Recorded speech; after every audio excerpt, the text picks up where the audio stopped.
ಶ್ರೀ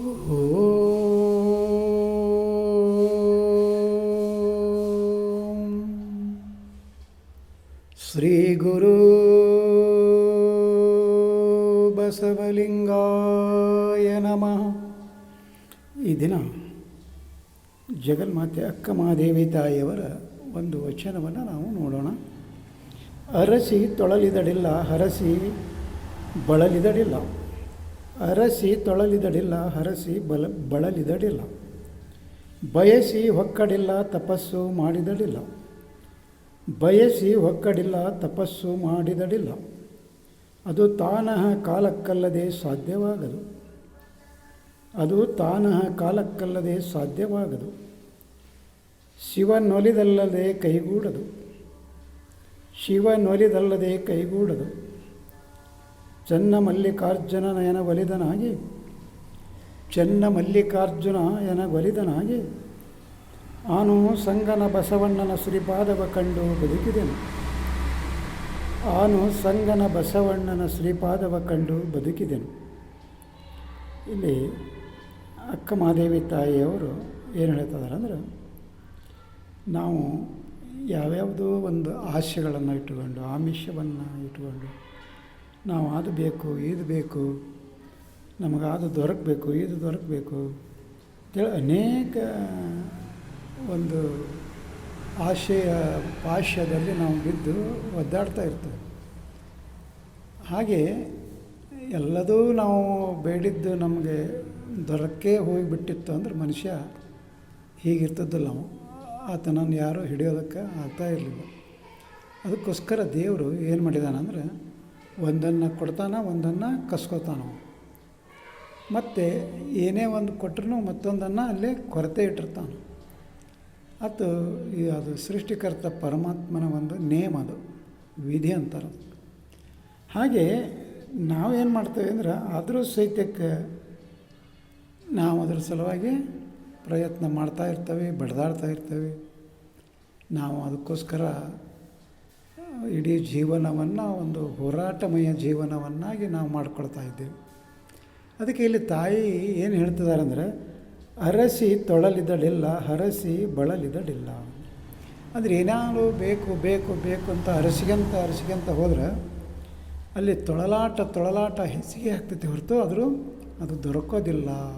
ನಮಗೆ ಬೇಕಾದಂಥದ್ದು ಅಲ್ಲಿ ಅರಸಿಕೊಂಡು ಹೋದರೆ, ಅದು ಹುಡ್ಕೋತಾ ಹೋದರೆ ಅದು ನಮಗೆ ಸಿಗೋದಿಲ್ಲ ಅಂತ ಇಲ್ಲಿ ಹೇಳ್ತಿದ್ರು.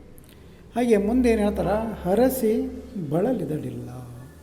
ಸಾಮಾನ್ಯವಾಗಿ ಈ ದಿನಮಾನದಲ್ಲಂತರೂ ನಾವು ನೋಡ್ತಾ ಇದ್ದೇವೆ, ಈ ಹರಕೆ ಹೊರೋ ಜನನ ತುಂಬ ಆಗಿಬಿಟ್ಟಿದ್ದಾರೆ.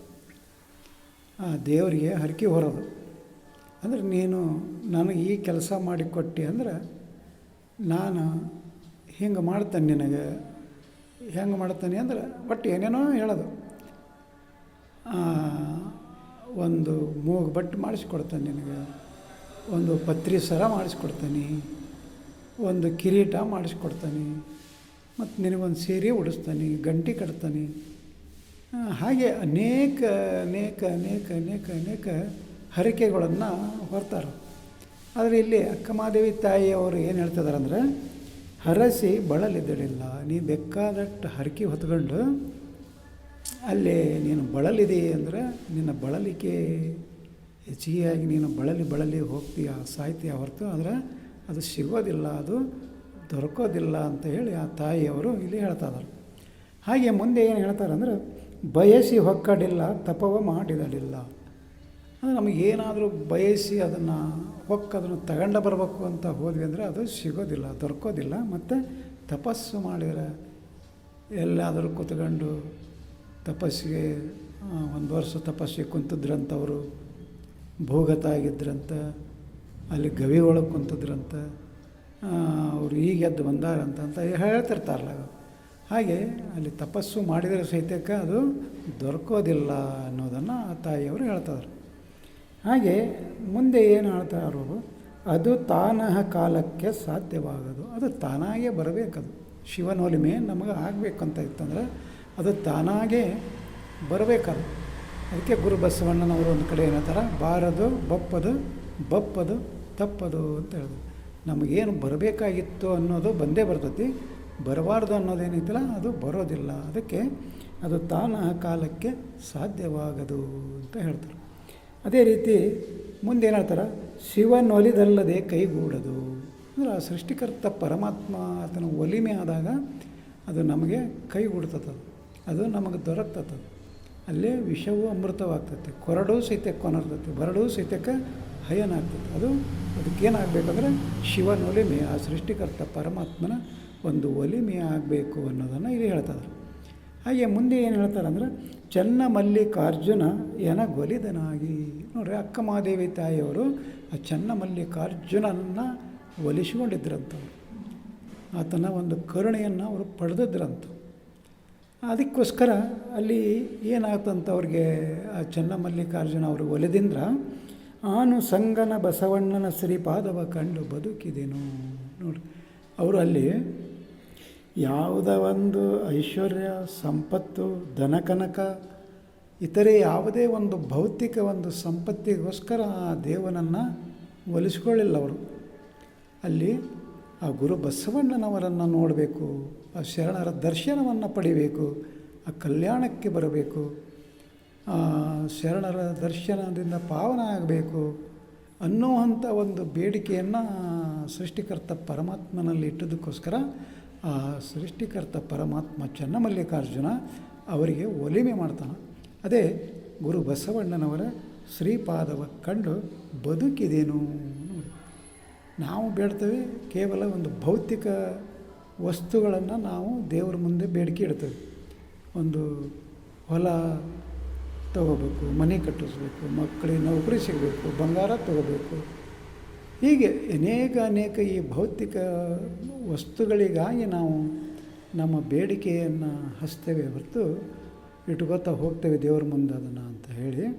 ಆದರೆ ಅಲ್ಲಿ ಅಕ್ಕಮಹಾದೇವಿ ತಾಯಿಯವರು ಗುರು ಬಸವಣ್ಣನವರ ಶ್ರೀಪಾದಕ್ಕೋಸ್ಕರ ಅವರ ಪಾದ ದರ್ಶನವನ್ನು ಮಾಡೋದಕ್ಕೆ, ಆ ಪಾದವನ್ನು ಸ್ಪರ್ಶವನ್ನು ಮಾಡೋದಕ್ಕೆ ಅವರು ಚೆನ್ನಮಲ್ಲಿಕಾರ್ಜುನನಲ್ಲಿ ಅವರು ಬೇಡಿಕೆಯನ್ನು ಇಟ್ಟಿದ್ರು ಅಂತ ಹೇಳಿ ಅಲ್ಲಿ ಗುರು ಬಸವಣ್ಣನವರ ಒಂದು ದರ್ಶನ ಅವರಿಗೆ ಆಯಿತು.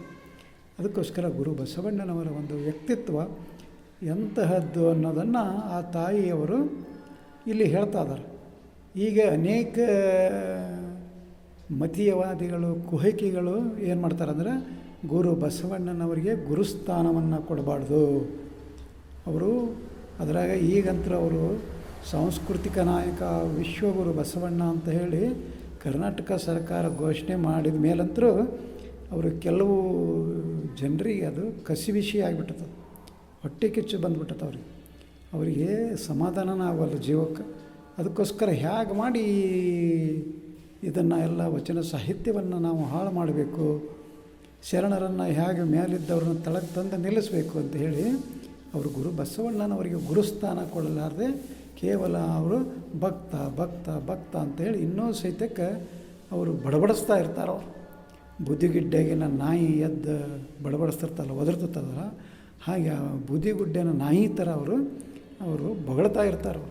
ಆದರೆ ಅದು ಏನೇ ಬೊಗಳಿದ್ರು ಏನೇ ಮಾಡಿದರೂ ಅದು ಯಾವುದೂ ಸಾಧ್ಯ ಆಗೋದಿಲ್ಲ ಅಲ್ಲಿ. ಯಾಕಂತೇಳಿದ್ರೆ ಅಲ್ಲಿ ನಮಗೆ ಸಾಕ್ಷೀಕರಿಸುವಂಥವು ಯಾವುವಂದರೆ 12ನೇ ಶತಮಾನದಲ್ಲಿ ಆ ಗುರು ಬಸವಣ್ಣನವರ ಸಮಕಾಲೀನರೇನಿದಾರಲ್ಲ, ಅಕ್ಕಮಹಾದೇವಿ ತಾಯಿಯವರು, ಅಲ್ಲಮಪ್ರಭು ದೇವರಿರ್ಬೋದು, ಚನ್ನಬಸವಣ್ಣನವರದಿರ್ಬೋದು, ಸಿದ್ದರಾಮೇಶ್ವರ ಇರ್ಬೋದು, ಈಗ ಇವರೇನು ನಮಗೆ ಅಲ್ಲಿ ಕೊಡಮಾಡ್ತಾರಲ್ಲ ವಚನಗಳನ್ನು, ಹಡಪದ ಅಪ್ಪಣ್ಣ ಇರ್ಬೋದು, ಅಂಬಿಗರ ಚೌಡಯ್ಯ ಇರ್ಬೋದು, ಹಾಗೇ ವೀರ ಗಣಾಚಾರಿ ಮಾಚಿತಂದೆಗಳಿರ್ಬೋದು, ಈಗ ಅನೇಕ ಶರಣರು ಏನು ಗುರು ಬಸವಣ್ಣನವರ ಬಗ್ಗೆ ಅಲ್ಲಿ ಹೇಳಿದಾರಲ್ಲ, ಅದು ಅಷ್ಟೇ ನಮಗೆ ಅಲ್ಲಿ ಅಲ್ಲಮಪ್ರಭು ದೇವರು ಒಂದು ಕಡೆ ಹೇಳ್ತಾರೆ, ಎನಗೆಯೋ ಗುರು ನಿನಗೆಯೋ ಗುರು ಜಗಕ್ಕೆಲ್ಲ ಗುರು ಕಾಣ ಗುಹೇಶ್ವರ ಅಂತ. ಅಂತಹ ಅಲ್ಲಮಪ್ರಭು ದೇವರು ಗುರು ಬಸವಣ್ಣನವರಿಗೆ ಒಂದು ಗುರುಸ್ಥಾನವನ್ನು ಕೊಟ್ಟಿದ್ದಾರೆ. ಈಗಿನ ಈ ಕುಹಕಿ ಚೋಟಾ ಮೋಟ ಜ್ಞಾನಿಗಳು ಇವರೇನದಲ್ಲ, ಅಜ್ಞಾನಿಗಳು, ಇವರು ಜ್ಞಾನಿಗಳಲ್ಲ ಅಜ್ಞಾನಿಗಳು.